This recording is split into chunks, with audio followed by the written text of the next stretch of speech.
Hey everybody, it's me, Scott Topper, with Visiting Santa Barbara. Today we're at Ganna Walska Lotusland in Montecito, California. Let's head inside.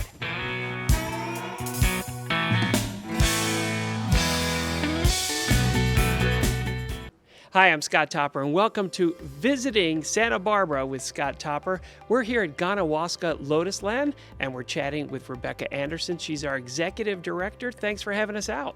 Thanks for coming out. Yeah. Beautiful day. It's gorgeous out here at Lotusland. How did Lotusland even come about?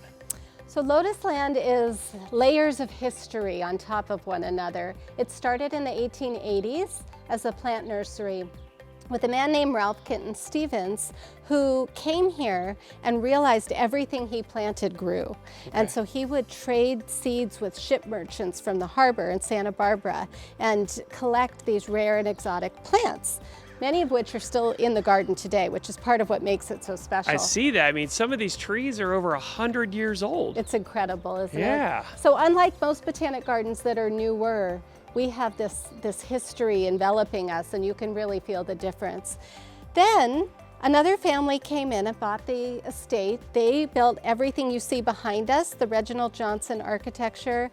It's gorgeous example. Absolutely gorgeous. And what year was this house built? This was constructed in 1916. And adjacent to it, George Washington Smith, another really well-known architect, did this pavilion structure a little bit afterward. So Okay. 1926. Okay.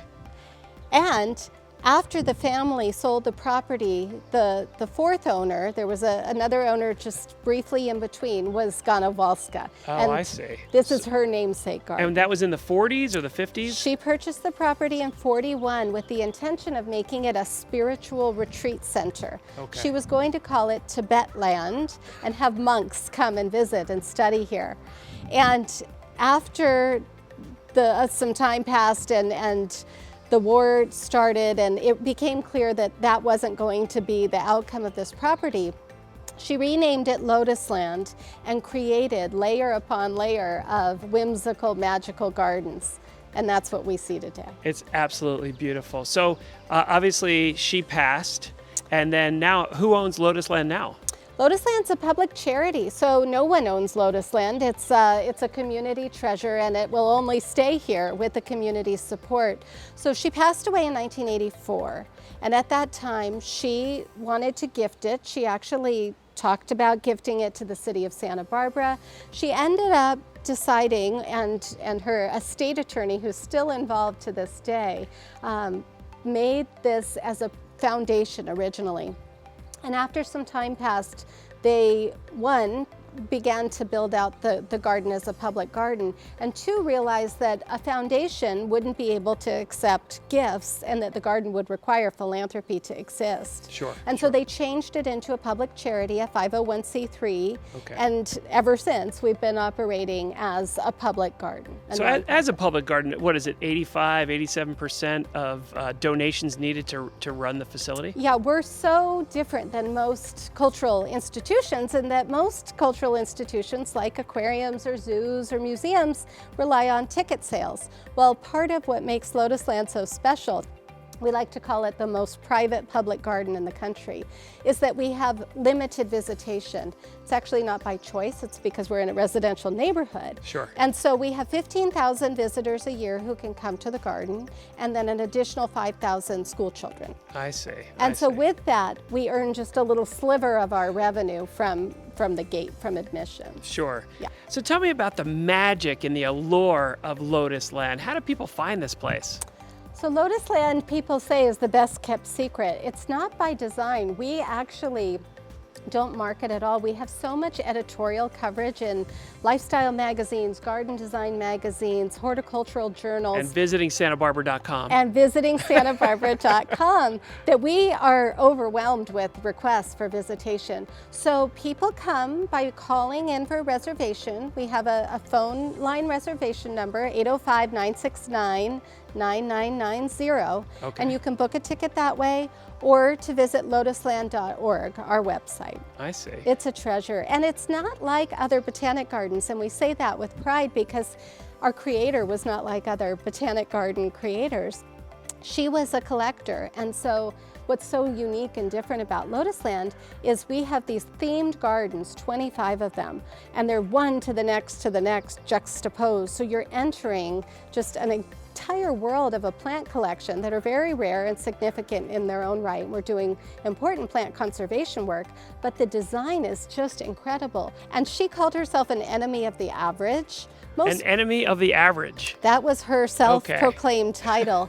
You wouldn't normally put something like a cactus in front of a home. It wasn't welcoming. People told her not to do it, and she was very clear on her vision. And she was an artist, and she did things, and afterward people complimented her. And now, of course, we're the leading garden design to follow because she was so ahead of her time and avant-garde. All right, folks, now we're here at the water garden. Wow, this place is gorgeous, Rebecca. Isn't this amazing? Yeah. So this is designed by George Washington Smith. And what was beautiful and unique about it is the center has what was a pristine swimming pool. And the outside are these naturalistic water garden pools.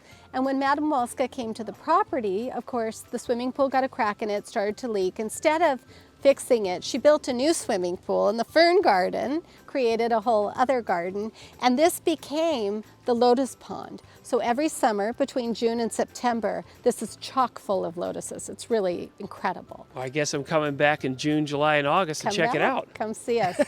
Now we're here at the bee garden. Tell us a little bit about the bee garden, Corey. Well, it's called the bee garden because it was really designed to attract native bees. Okay. And there's about 105 species in just this area alone. All of California, there's 1,800 species of native bees. Why are the bees so important to the garden? Well, it turns out bees are the only insect that collects pollen and nectar and takes it back to their young. Okay. So they're the most important insect for pollination. A third of every bite of food you take is due to just bees. Wow. No other insect. So if you took bees out of the whole situation, we wouldn't be eating any food. We can starve. All right, so remember, make sure you're kind to your bees. We're in the insectary garden at Lotusland. This is actually a model garden to show everyone out there that they can do this at their home. These are plants that attract beneficial insects. What do you find to be the most amazing thing about Lotusland? Well, I like to think of it as art meets science, and then it's run on ecology. And I'm hearing a lot of the birds around me. How do the birds affect Lotusland? That's a good question. Birds were almost an accident. We had birds, plenty of them, but when we started developing these insectary gardens, it turns out 96% of birds eat insects. Okay. So we ended up creating bird habitat too. Okay. So now we have more songbirds, birds of prey, we have many species of owls, and we really take care to make sure they have good nesting habitat. Okay. And what about the fertilizer that you use here in the gardens? Is it organic? Yeah, we use all organic fertilizer, and the reason we do that is because it doesn't pollute. Okay. Organic fertilizers don't end up in the creeks and finally in the ocean. Okay. They get tied up in the soil, and they work over a long period of time. So we're playing the long game. It takes a long time to break them down, and the actual soil microbes and the worms hold the nutrients so they don't leach into the creeks. Okay. So it's that stable, protect the land idea. These poppies are actually an accident. We didn't even plant these. This is typical of the miracles that happen at Lotusland. A few seeds landed here, and now we have this gorgeous meadow of California poppies. Wow, we're inside the lemon arbor right now. It's absolutely beautiful, Corey. It is. This is one of our older architectural features. It's part of the whole citrus orchard, and it's just a lot of fun. We keep it pruned down just to get, and we get a big crop every year. All the trees are fantastically healthy. And you can smell the lemons. You could actually smell everything going on here in this garden. It's overwhelming, actually. The citrus is one of our oldest areas too. Yeah, it's beautiful. Now we're in the clivia bed here at Lotusland. Absolutely gorgeous, Corey. Tell me a little bit about it. Well, the clivia bed, it goes way back to, this is one of these large mass plantings, which is very signature Lotusland. Blooms every year dependably. They're extremely tough, and they like the shade of these trees. Yeah, I can feel the temperature difference. Boy, it makes a huge difference being shaded by these beautiful trees. And it's very hard to find this kind of color for shade plants. Now we're in the topiary garden. Absolutely gorgeous as well, Corey. It is. These whimsical shapes are a lot of fun. You have the chess pieces, you got the seal, the lion, the giraffe, I can't believe I'm seeing a bear, a massive bear. My 6-year-old son's gonna freak out when he sees this. Well, they take a lot of pruning too. We have to keep those shapes just right, but there's a really neat framework inside, and it's just a labor of love keeping them going. Yeah, wow, it's just beautiful, and that incredible clock. Corey, it looks like we're in the orchard, another beautiful place here at Lotusland. It is. It's a wonderful spot. This goes back to the original ranch layout. This orchard goes way back. We planted 21 new fruit trees this year alone. It's got every kind of fruit you can imagine: pears, apples, plums, peaches, nectarines, you name it, figs. It's an entire farmer's market right here. Basically, it's a farmer's market. And again, the food bank is a big recipient for a lot of this fruit produce. But what the difference now, and it's significant, is that we've turned it into a meadow. Okay. That's the big difference. And this is a great opportunity that many people can take advantage of with their properties. Is this one of the more popular areas when people come through Well, Lotusland? it's really a backdrop for the main tours. They can see it from a distance. Okay. This is more just a historical place, but it serves as a beautiful insectary habitat for birds, beneficial insects, and then they go do their work in the formal gardens. So the insects come here, and then they pollinate the formal gardens. So if it wasn't for this, the gardens wouldn't be as pretty as they are. Exactly, pollinate and they protect. Oh, how do they do that? Well, some of these insects actually eat the bad bugs there. Oh, I see. Yeah. And tell me about the little babies that you planted all around here. Oh, it's continual planting year-round pretty much. First thing is the native poppies, obviously, and the lupin and phacelia, the purples and blues and whatnot. Remember, a lot of these bees can only see the color blue. Oh, really? It's one of their main colors, yeah. Okay. But then there's other beautiful flowers coming up all the time. Some of them are summertime things like sunflowers in every color you can imagine. And even zinnias are actually good habitat flowers. So you have different color sunflowers instead of just the yellows? Oh, yeah, different colors all the time. You got reds and kind of burnt oranges and things. Yeah, there's a lot of good ones. So Scott, all these flowers here, pretty much in this area, are California native flowers. There's a few non-natives, the reds and non-native and the orange. But these are basically just seeds you scatter around. It couldn't be more cost effective. This phacelia, along with the poppy, they come up reliably, even with mulch. You don't have to clear the soil or anything. And the lupin does pretty good too. These are some volunteer hollyhocks here. Turns out these actually attract beneficial insects too. Literally, and this alyssum on the ground, the little whites, it's kind of a weed in a lot of gardens. It's actually beneficial habitat. There's a lot of beneficial insects that go to this alyssum too. So it's really just a bouquet of flowers, but these are all carefully selected, though. These all bring in beneficial insects and super important pollinators. And you can even see that yellow Ed Gedling there. It's a kind of an unusual lupin with a nice contrast with all this blue and reds and things. I just love that. Yeah, well, Corey, this has been absolutely an incredible opportunity to see Lotusland behind the scenes and all the beautiful flowers and all the great work that you do here. So thanks for visiting Santa Barbara. Thank you, Scott. All right, thanks.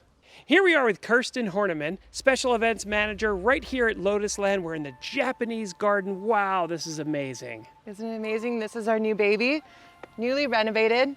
As of 2019, we finished. Okay. And now we have special pavilions for yoga. We have meditation areas and the Miwatasu platform. So I'll show you all about the garden. Tell you what, it is so zenful here. I could just feel my pulse coming down. I'm starting to feel really relaxed. Absolutely, and you're not the first person to say that. Yeah. Most guests, when they first come in, they say, okay, we're really nervous, and then as soon as they exit the garden and get in the garden, you're in our sanctuary. Yeah, I feel the zen. So you do a lot of special events here, huh? We do special events here as well. Okay. So we can do workshops within the Japanese garden in particular. We've done demonstrations, tea demonstrations, and then we also have, I'll show you other gardens around that we also do special events, vow ceremonies.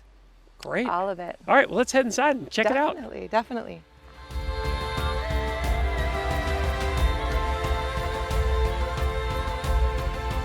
Now we're on the Lotus viewing deck. Wow, what an incredible view. Isn't it? It's the heart of the garden. It's a gorgeous, newly renovated Lotus viewing deck. Yeah, it's not how I remember it from years ago. It No. looks like things have changed a little bit. Exactly. So we want to make this more accessible for all our guests that visit the garden. And also, you can't tell right now, but it is a Lotus viewing deck because it's usually surrounded by lotuses I see. as well, and water lilies and koi. And then you'll notice the pagodas and all the different lanterns around the garden with inscriptions. Those are our donors that helped us finish this garden that was newly renovated. So without them, we wouldn't have been able to do this. And I understand that Lotusland is mainly donor driven, correct?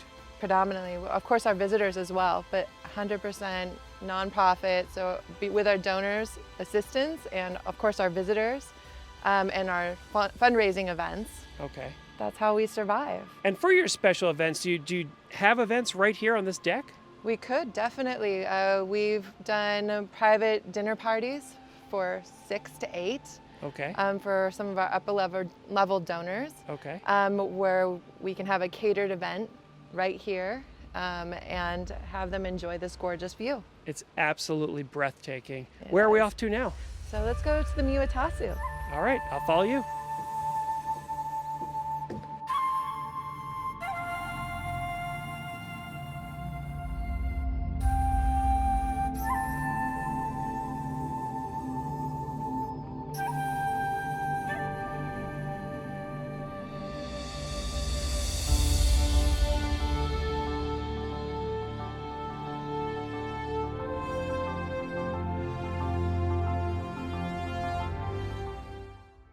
Something that we brought back with the unfortunate incident of the mudslides is that we wanted to remember it. Also, how strong this community is.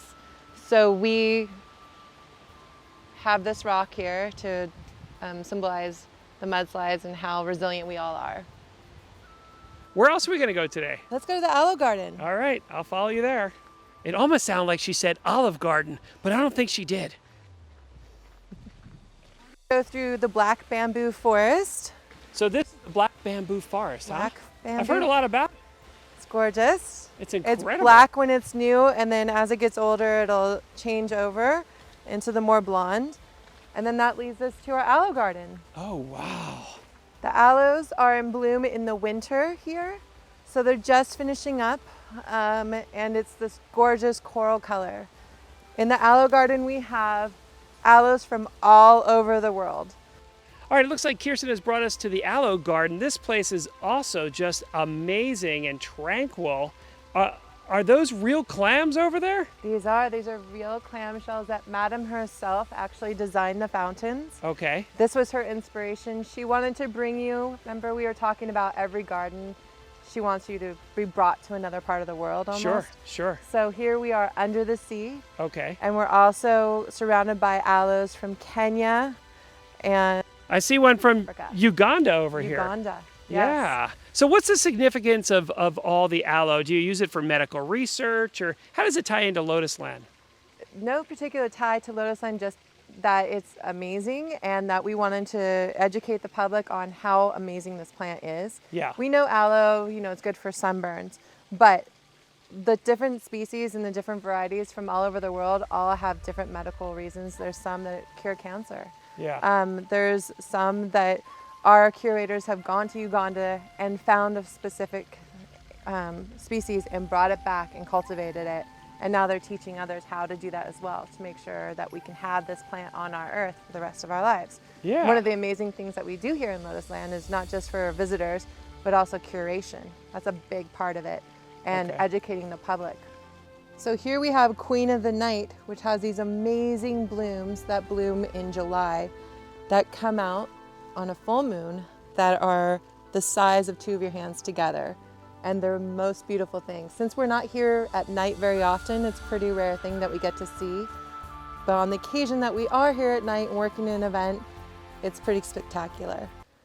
Now we're in the upper bromeliad, according to all my research here at Lotusland. Is that correct? Very good, Scott. Yes, Thanks. we are. Thanks. We are in the upper bromeliad garden on the main lawn here at Lotusland. Okay. And it's a beautiful, iconic spot, as you can see. Not only do you have the iconic estate behind us, but the mother oak tree that just seems to encompass the entire lawn.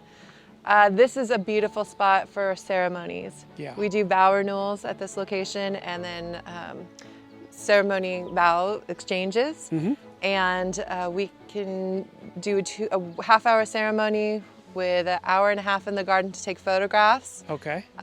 It's a magical something just for their guests to wander the gardens as they're taking photos. Or even just being right here. Just being here I would imagine alone. the bride and groom or the vow renewal couple would stand right here, and then their guests would be all in front of us along The here. couples are encompassed around the side. The bride can walk in either here or around the back of the house. And this is not the only, you have your choice of 12 gardens where you'd prefer to get married. Sure. This just seems to be the most popular, one because of the shade, but also because of the beautiful backdrop and all the dimensions and It the is sunset. so It's just- picturesque with the it's beautiful gorgeous. cactus back there. It's definitely one of my favorites, that's for sure. Yeah, and I see the lower lawn area. Why don't we walk out there? Sure. And I bet you do a lot of corporate events out here. We do, this is where we host our 500-person gala. Now we made our way over to the Triton Fountain. Tell us about that. Well, Triton and his band of mermen, I say protect the garden and keep an eye on things as guests are meandering through the garden. Make sure that there's law and order during all Yes. your special events. Yes, so he's my buddy. Okay. He makes sure everything's going smoothly. Oh, he's doing a good job so far. Yeah. So tell us about this garden and where you do all the events and the difference between like the corporate events, the private events, etc. Exactly. So you'll see our pavilion patio. It's off the main house. We reserve that area for maybe an enhanced tour or for a corporate event that wants to have a private luncheon. We also have a sunken drawing room that has all the bells and whistles for a private meeting. So those can be reserved. Lunch can be ordered and enjoyed on the private patio. Okay. Or on our main lawn, as you can see, it's such a gorgeous space. This is where we host our anywhere from 100 to 500 guest events. I could see 500 people here easily. Easy, It's easy. sprawling. 100 people in the garden feels like about 20. Okay. So 37 acres, definitely a lot for guests to completely distance themselves and feel safe. Our Lotusland Celebrates is our biggest fundraiser to support the garden, and that's in July. We picked July because that's when our lotus are in bloom. Okay. So that we have tables in the lawn decked to the nines. Okay. And like I said, it's our biggest fundraising event and really the gala of the year. Everyone from Montecito, LA, and beyond come to it. They love it. And it's called what now? This is Lotusland Celebrates. Okay, so, and besides Lotusland Celebrates, what are some of the events over the years that you've hosted here at Lotusland? So each event, because we're a nonprofit, really hones into sponsorship of a program in particular. So Exceptional Plants is another one that's a big thing for us, and that's for the curation team, as we spoke about in the Aloes. So they'll collect from different growers and donors in the area throughout the year amazing specimens of plants that the public is able to purchase. Okay. So we'll have about 100 tables down the lawn with more than 300 auction items that are private auction or silent auction rather. And that's a really, really fun event. And then we have a live auction for our bigger plants, and we're talking giant maple trees and euphorbias. And we get them delivered and installed into clients' homes. Awesome. So you've been doing special events for a long time. A while here, yes. What do you like? What's the magic of Lotusland that you share with your friends and family and talk to them about that fires you up the most? Well, definitely besides it being just a gorgeous botanical estate, it's somewhere that, life celebrations, any of life celebrations are just heightened. If you have a picnic on our lawn or come to our main gala or just have a simple tour, you'll realize what a special, special place it is. Okay. So now we're in the cactus garden, also known as the Dunlap garden.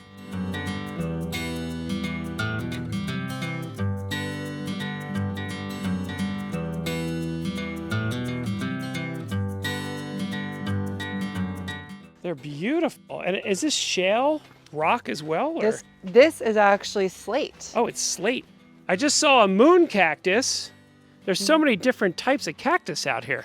Over 150 varieties in this garden Amazing. alone. And Here's you'll one see- from Western Argentina. Yep, all over the world. Yeah. And what's even more spectacular is this garden in particular, there's always a different cacti blooming. Whereas like the other gardens, maybe the aloe garden just blooms this month or that month.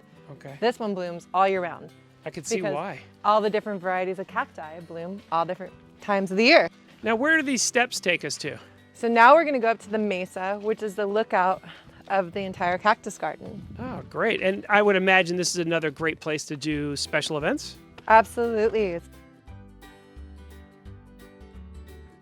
Wow, look at And this view. it has a 365-degree view of this gorgeous garden. Amazing.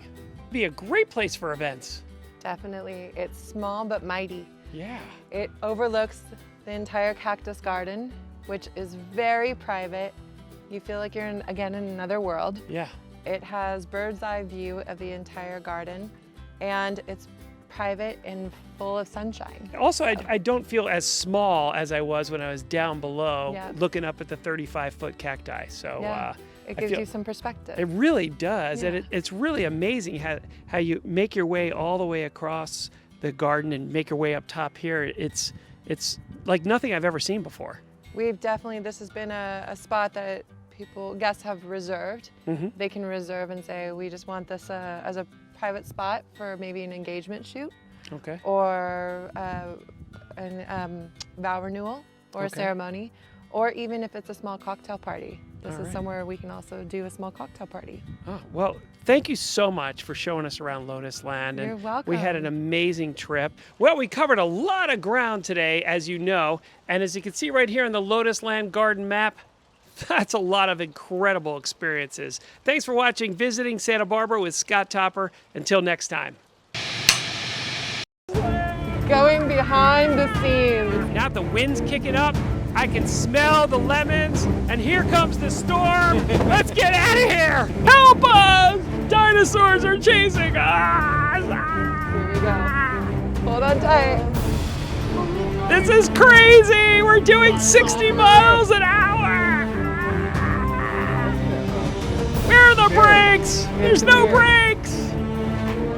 And on the left, you will see yes. the water garden. Oh, look at the water On garden. the right is Yes. the main entrance to Lotusland. Oh, nice. These are the main gates that guests come through. Oh, nice. And then they will come through here Oh, and then go to the kiosk. oh my. And then they will These kiosks are just fantastic. I'll follow you there. It almost sounded like she said Olive Garden, but I don't think she did. I wish they had the royal crown on them. And then here comes our visitor center. Oh, where all the visitors center up.